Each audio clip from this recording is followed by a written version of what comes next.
The phone buzzed at 11:47 p.m., and I knew before answering that my wife was about to lie to me. "Hey, Soren." Mira's voice carried that artificial brightness she used when covering tracks. "Still at the office with the team. This quarterly report is a nightmare." I leaned back in my desk chair, surrounded by the blue glow of multiple monitors. Being a security system specialist had its perks, especially when your wife forgot you had access to every digital footprint she left behind. "Sounds rough," I said, keeping my voice neutral. "Need me to wait up?" "No, don't bother. It will probably be here until—" That's when I heard it. A low, familiar laugh in the background. Beck Derron's laugh. The same cocky chuckle that used to echo through our apartment back when he and Mira dated in college. "Who was that?" I asked. "What? Oh, probably someone in the hallway. Listen, I should get back to work. Love you." The line went quiet, and I stared at my reflection in the dark window. 34 years old, average height, the kind of guy people overlooked in crowds. Perfect for my line of work. Terrible for keeping wives interested. I opened the folder labeled Mira Logs on my desktop. 3 months of GPS data, credit card receipts, and synchronized text messages painted a crystal clear picture. The Riverside Hotel appeared 17 times in the past 6 weeks. Always on nights when she claimed to be working late. My fingers moved across the keyboard with practiced efficiency. Beck Derron owned a boutique gym called Iron District in the gentrifying warehouse district. His wife Ayla worked as a financial auditor for the city. They lived in a pristine suburban house with a white picket fence and matching lawn furniture. I pulled up Beck's social media profiles, still the same arrogant pretty boy from college, now with crow's feet and a receding hairline hidden under designer caps. His recent posts showed him at various downtown bars and restaurants, the same places Mira's credit card had been used on her supposed work nights. The evidence folder contained screenshots of their text exchanges, recovered from Mira's tablet that synced to our home network. The messages started innocent enough, "bumped into you at the coffee shop," and "great catching up." Then they escalated to lunch meetings, evening drinks, and finally explicit planning sessions for their hotel encounters. I drafted an email to Ayla Derrick, attaching the most damning screenshots and GPS logs. The subject line read, "You might want to check Beck's gym bag for his work phone." Before I could second-guess myself, I hit send. My phone rang 30 seconds later. Unknown number. "Is this Soren Valden?" A woman's voice, sharp and controlled. "Depends who's asking." "Ayla Derrick, I just got your email. How long have you known?" "About 3 months of solid evidence. Probably longer in reality." "I've been tracking his movements for 2 months. Financial irregularities at the gym made me suspicious. Then I found hotel receipts that didn't match his claimed locations. Before we dive deeper into this story, I have one small request. Please subscribe, drop a like, comment, and hit that hype button to boost this channel so more people can discover these incredible Reddit stories." I respected her direct approach. No tears, no denial, just cold facts. "What do you want to do about it?" I asked. "Meet me at the Iron District gym in 1 hour. I have keys, and Beck keeps a second phone in his office. Time to see what else we can find." The gym occupied a converted warehouse with exposed brick walls and industrial lighting. Ayla met me in the parking lot, a tall woman with auburn hair and the kind of focused intensity that suggested she didn't tolerate nonsense. "Security cameras?" I asked, scanning the building. "Disabled them 20 minutes ago. One advantage of being married to someone who thinks he's smarter than everyone else." Beck's office sat above the main gym floor, accessible by a metal staircase. Ayla unlocked the door with steady hands, revealing a space that screamed nouveau riche. Leather furniture, motivational posters, and a massive desk covered in gym contracts and supplement catalogs. She went straight to a filing cabinet and produced a second smartphone from behind a stack of protein powder invoices. "Burner phone," she said, powering it on. "He thinks I don't know about it." The message history confirmed everything. Mira and Beck had been coordinating their affair down to the minute, sharing explicit details about their encounters and making jokes about their clueless spouses. "Look at this," Ayla said, showing me a conversation thread. "They're planning to meet tomorrow night at the Riverside Hotel, room 412, 7 p.m. I photographed the screen with my own phone. "What's your play here?" "I want them exposed, publicly. Beck's built his whole identity around being the successful gym owner with the perfect marriage. Take that away, and he crumbles." "And Mira?" Ayla studied me with calculating eyes. "What matters more to her, reputation or comfort?" "Both. She's ambitious. Clawed her way up from a small-town background to become a marketing director. Any scandal could torpedo her career." Then we hit them where it hurts most, their public image. We spent the next hour planning. Ayla had access to Beck's business accounts and client lists. I had Mira's digital footprint and professional contacts. Between us, we could orchestrate a comprehensive exposure that would destroy both their reputations and their relationship. One more thing, Ayla said as we prepared to leave. Beck's been skimming money from the gym's accounts. I have documentation going back 8 months. Embezzlement? Small amounts, but consistent. Probably funding his hotel adventures and expensive dinners with your wife. I smiled for the first time in months. This keeps getting better. As we walked to our cars, Ayla turned to me. Are you sure you want to do this? Once we start, there's no going back. I thought about Mira's lies, Beck's arrogance, and the 3 months I'd spent collecting evidence while they thought they were so clever. I've never been more sure of anything in my life. I spent the following day preparing my apartment like a crime scene investigator in reverse. Every valuable item went into storage: electronics, artwork, anything Mira might try to claim in a separation. I installed 3 hidden cameras in the living room and 1 in the kitchen, all connected to a cloud storage system she couldn't access. My coworker Red stopped by around noon, carrying coffee and wearing his usual expression of barely contained gossip hunger. You look like someone who's about to do something either brilliant or catastrophically stupid, he said, settling into my couch. Probably both. I showed him the evidence folder on my laptop. Red whistled low as he scrolled through the screenshots and GPS logs. Holy crap, Soren. How long has this been going on? Long enough. I need you to do something for me tonight. Around 8 p.m., I want you to call my landline. When Mira answers, ask for me by name, then mention you saw Beck Derron's car at the Riverside Hotel. You want me to blow up her cover story? I want her to panic. Panicked people make mistakes, and I plan to document every single one. Red grinned. This is either the smartest revenge plot I've ever seen, or you're having a complete breakdown. Why not both? After Red left, I drove to my lawyer's office. Patricia Hendricks specialized in divorce cases and had a reputation for aggressive representation. Her office occupied the top floor of a downtown building with floor-to-ceiling windows overlooking the city. I need separation papers drawn up immediately, I told her, sliding a flash drive across her mahogany desk. Everything you need is on there. Patricia plugged in the drive and spent 20 minutes reviewing my evidence. Her expression remained professionally neutral, but I caught her shaking her head at some of the more explicit text messages. This is comprehensive, she said finally. GPS logs, financial records, communications. How did you obtain all this? Legally. Shared devices, joint accounts, and publicly available information. Nothing that required hacking or breaking any laws. Good. That makes my job easier. I can have preliminary separation papers ready by 5 p.m. Are you planning to serve them yourself? In a manner of speaking? I stopped at the bank next, closing our joint credit cards and transferring half of our shared savings to a new account in my name only. The teller, a middle-aged woman with sympathetic eyes, processed everything without questions. My phone buzzed with a text from Ayla. Beck left for his business dinner 20 minutes ago. I'm ready on my end. I drove home and arranged the living room for maximum dramatic impact. The separation papers sat on the coffee table next to printed copies of Mira's most damning text messages. I positioned myself in a chair facing the door, laptop open to the GPS tracking program showing her current location. The red dot on the screen showed Mira's phone stationary at the Riverside Hotel. At 8:15, my landline rang right on schedule. Hello? Mira's voice, slightly breathless. Hi, this is Red from Soren's work. Is he there?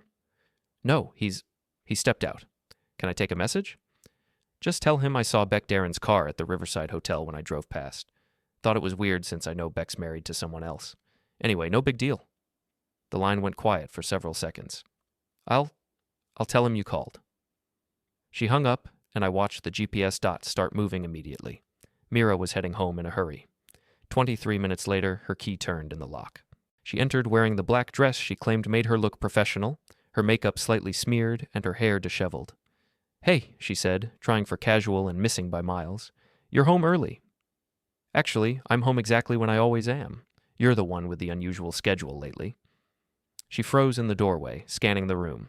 Her eyes landed on the papers spread across the coffee table. What's all that? Why don't you sit down? We need to talk. Mira approached the couch like it might explode, her gaze fixed on the printed text messages. I watched her face cycle through confusion, recognition, and finally panic. Soren, I can explain. Please do. Start with why you told me you were working late when you were actually at the Riverside Hotel with Beck Derron. She sank into the couch, her hands shaking as she reached for the papers. Where did you get these? I'm a security specialist, Mira. Digital forensics is literally my job. Did you really think I wouldn't notice 3 months of lies? It's not what it looks like. I opened my laptop and played an audio file, a recording of one of their phone conversations where they discussed their hotel room preferences and laughed about their respective spouses' cluelessness. Then what is it, exactly? The front door opened again, and Ayla Derrick walked in carrying a leather briefcase and wearing an expression that could have frozen lava. Sorry I'm late, she said to me, then turned to Mira. You must be the coworker Beck's been having all those late-night team meetings with. Mira's face went completely pale. How did you? Ayla Derrick, Beck's wife. Well, soon-to-be ex-wife. She sat down across from Mira and opened her briefcase, producing Beck's burner phone and a stack of financial documents. I believe you know my husband quite well. This is insane, Mira said, looking between us. You two are working together? Betrayed spouses tend to find common ground, I said, especially when their cheating partners are stupid enough to document everything. Ayla placed the burner phone on the coffee table. Beck's been funding your little adventures with money skimmed from his business accounts. Hotel rooms, expensive dinners, weekend trips to the coast. Did you know he was stealing to impress you? I didn't know about any stolen money, Mira said quickly. But you knew about his wife, I pointed out. Just like Beck knew about me. You both knew exactly what you were doing. The apartment buzzer rang, and I checked the security monitor. Beck stood in the lobby, pressing our button repeatedly. Expecting someone? I asked Mira. She looked trapped. I texted him when I got Red's call. I thought maybe we could all talk about this like adults. I buzzed him up. Perfect. Now we can all talk. 3 minutes later, Beck Derron strutted through my door like he owned the place. He still looked like the college athlete he'd been 15 years ago, though his designer clothes couldn't quite hide the soft edges that came with success and age. What the hell is going on here? He demanded, then stopped short when he saw Ayla. Honey, what are you doing here? Comparing notes with Soren about our cheating spouses, she said calmly. Did you know Mira keeps screenshots of your conversations on her tablet, the one that syncs to their home network? Beck's confident expression cracked. Now wait just a minute. No, you wait. I stood up, enjoying the fact that I was slightly taller than him. You're in my home, screwing my wife, and stealing money to pay for it. I think I've waited long enough. I handed him a copy of the separation papers. Mira and I are getting divorced. Ayla's filing for divorce too, and she's reporting your embezzlement to the police tomorrow morning. Beck scanned the papers, his face reddening. You can't prove any of this. Ayla laughed, a sound like breaking glass. Beck, honey, I'm a forensic auditor. Proving financial crimes is what I do for a living. The room fell silent except for the hum of the air conditioning and Mira's quiet sobbing. So here's what's going to happen, I continued. You're both going to leave my apartment. Mira, you can collect your things tomorrow when I'm at work. Beck, you're going to stay away from both of us, or I'll make sure every gym member and business contact knows exactly what kind of person you really are. You can't just destroy our lives over this, Mira said through her tears.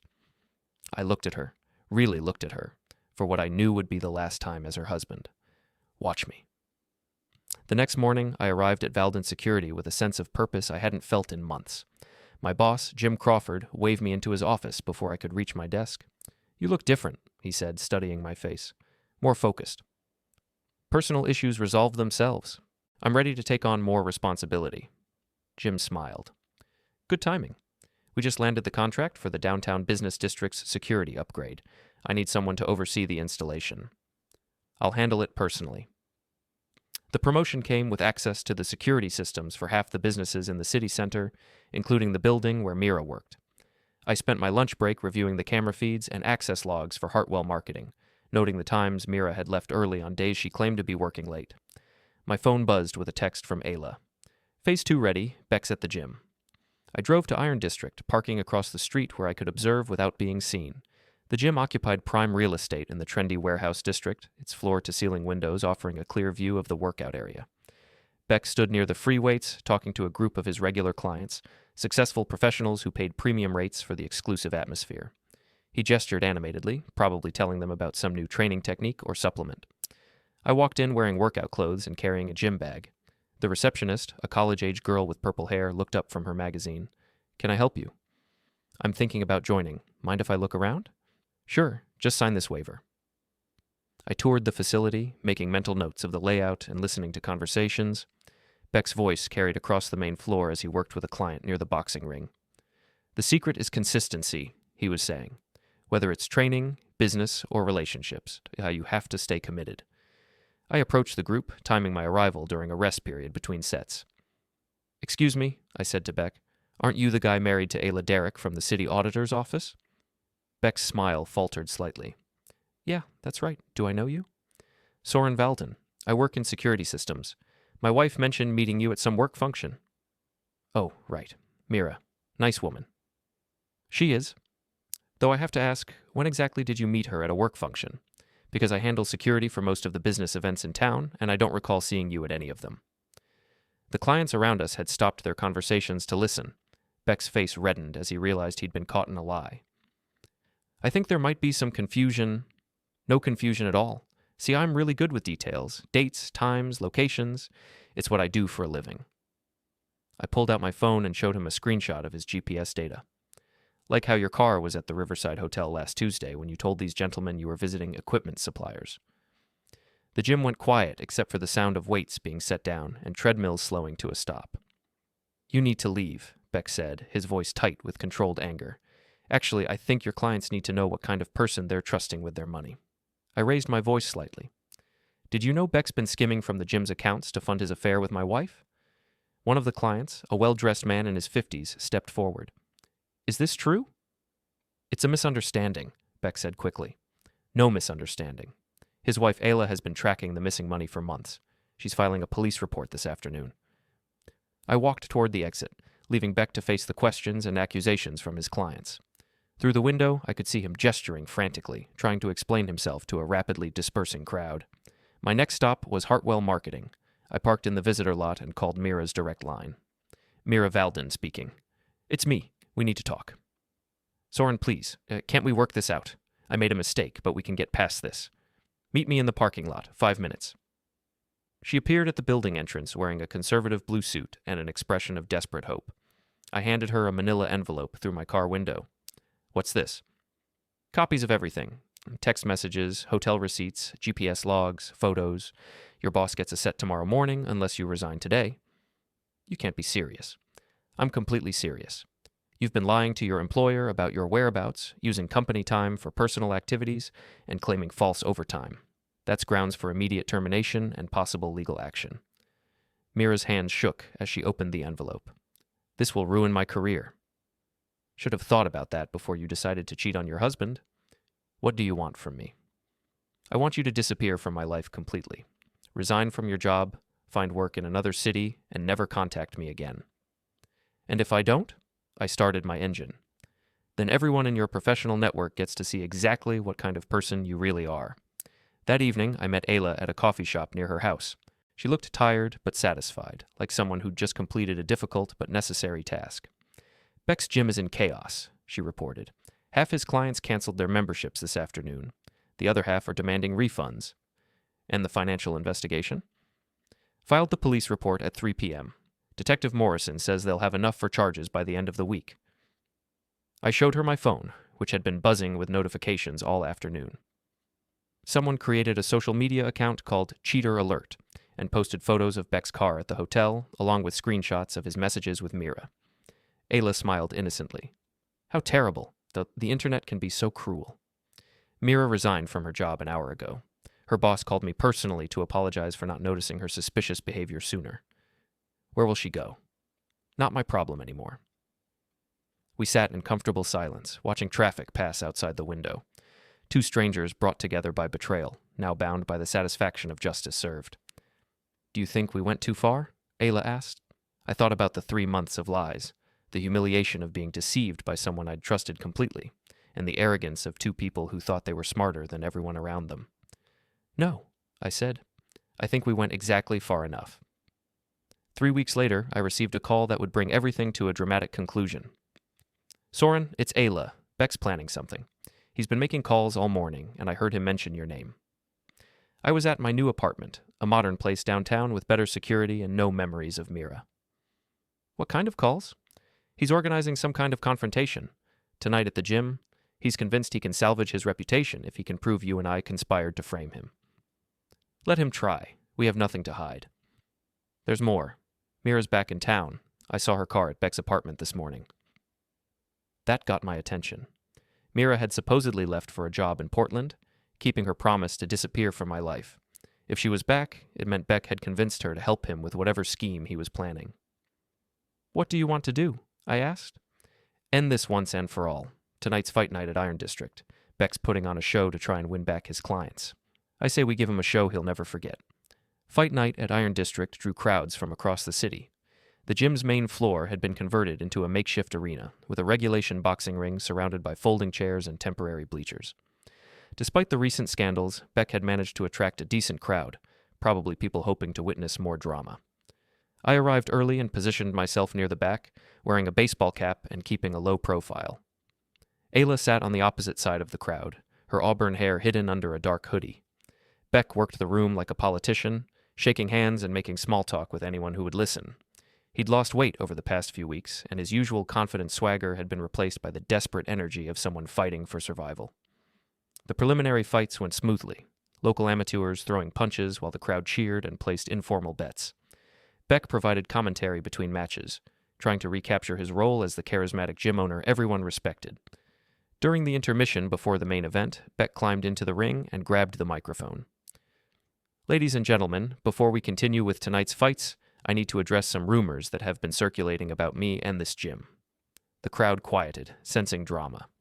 3 weeks ago, I was the victim of a malicious campaign designed to destroy my reputation and my business. 2 individuals, he pointed directly at me, conspired to spread lies and fabricated evidence to make it appear that I was having an affair and stealing money from this gym. Murmurs rippled through the audience as people turned to look at me. I remained seated, letting him continue. Soren Valden, a disgruntled security technician, and my soon-to-be ex-wife Ayla used their professional skills to create fake GPS logs, doctored financial records, and manipulated text messages to frame me for crimes I didn't commit. Now the crowd was fully engaged, phones coming out to record the confrontation. The truth is, Soren's wife Mira came to me for help. She was trapped in an abusive marriage with a man who monitored her every move, tracked her location, and threatened her when she tried to leave. That was a new twist.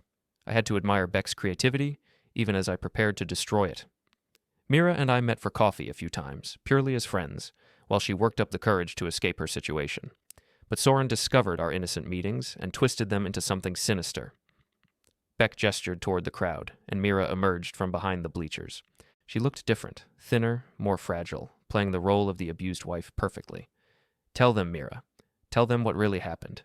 She climbed into the ring, accepting the microphone with trembling hands. "It's true. Soren became obsessed with controlling me. He installed tracking software on my phone, monitored my credit cards, and threatened to ruin my career if I left him." The crowd was eating it up. Beck's version of events painted him as the noble friend trying to help an abused woman, while I became the villainous husband who'd orchestrated an elaborate revenge scheme. "When I finally found the courage to ask for a divorce," Mira continued, "Soren snapped. He and Ayla created fake evidence to make it look like Beck and I were having an affair. They destroyed his business, cost him his marriage, and nearly had him arrested on false charges. It was a masterful performance. If I hadn't lived through the real events, I might have believed it myself." Beck took the microphone back. "So I'm asking everyone here tonight to spread the truth. Don't let innocent people be destroyed by lies and manipulation." The crowd began to turn hostile, shooting angry glances in my direction. Someone shouted, "Get out!" and others joined in. That's when I stood up. "Interesting story," I called out, my voice carrying across the gym. "Mind if I offer a different version?" Beck's confident expression flickered. "You're not welcome here." "Actually, this is a public event. I have as much right to be here as anyone." I walked toward the ring, pulling out my phone. Since we're talking about evidence, let me share some real evidence with everyone. I connected my phone to the gym sound system, a trick I'd learned during my security installations. Beck tried to stop me, but I was already broadcasting. This is a recording from Beck's burner phone, made 2 weeks ago. Beck's voice filled the gym. "We need to get our stories straight. If we both say Soren was abusive and controlling, people will believe us. Mira, you're good at playing the victim. Use that." Mira's voice responded, "What about the text messages, the hotel receipts?" "We'll say he faked them. Who's going to believe a bitter ex-husband over a scared woman asking for help?" The crowd fell silent as the recording continued, revealing their entire plan to rewrite history and paint themselves as victims. Here's another good one, I said, playing a second recording. This is from yesterday. Beck's voice again. Once we destroy Soren's credibility, I can rebuild the gym's reputation, maybe even sue him for defamation. I climbed into the ring, facing Beck and Mira directly. You want to talk about fake evidence? Let's talk about how you've been planning this performance for 2 weeks. Beck lunged at me, but I sidestepped easily. Years of watching security footage had taught me to read body language and anticipate aggressive moves. The GPS logs are real, I announced to the crowd. The text messages are real. The hotel receipts are real. The embezzled money is real. The police confirmed it when they audited the gym's books. Ayla appeared at ringside, holding a thick folder. I have copies of everything right here. Bank statements, phone records, security footage from the hotel. Anyone who wants to see the real evidence is welcome to look. The crowd's mood shifted again as people realized they'd been manipulated. Beck's supporters began demanding to see the proof, while others started leaving in disgust. You're both pathetic, I said to Beck and Mira. You cheated, got caught, and now you're trying to rewrite history to make yourselves the heroes. This isn't over, Beck snarled. Yes, it is. I grabbed the microphone one final time. Ladies and gentlemen, you've just witnessed 2 people destroy what was left of their reputations by lying to your faces. Beck Derron is a thief and a cheat. Mira Valden is a liar and a manipulator. And now everyone in this room knows exactly who they really are. I walked out of the gym to scattered applause, leaving Beck and Mira to face the angry crowd they'd tried to deceive. Outside in the parking lot, Ayla caught up with me. That was perfect, she said. Did you see their faces when you played those recordings? How did you get them to plan everything over the phone? She smiled. I may have mentioned that you were considering moving out of state to avoid the drama. Beck panicked and called Mira immediately to coordinate their counterattack. And you recorded everything. I learned from the best. You taught me that cheaters always reveal themselves if you give them enough rope. We stood in the parking lot, watching people stream out of the gym. Many of them were on their phones, probably spreading the story across social media. What happens now? Ayla asked. Now we get on with our lives. Beck's gym will close within a month. No one will trust him after tonight. Mira will have to start over somewhere else, assuming anyone will hire her after this. And us? I considered the question. We're 2 people who refuse to be victims. I'd say that's a pretty good foundation for whatever comes next. As I drove home through the city streets, I reflected on the past month. The timid, overlooked security technician who discovered his wife's affair was gone, replaced by someone who understood that respect had to be earned and defended. Beck and Mira had wanted to play games with people's lives. Tonight they learned that some games have consequences they never saw coming. I'd given them exactly what they deserved, the truth delivered with interest.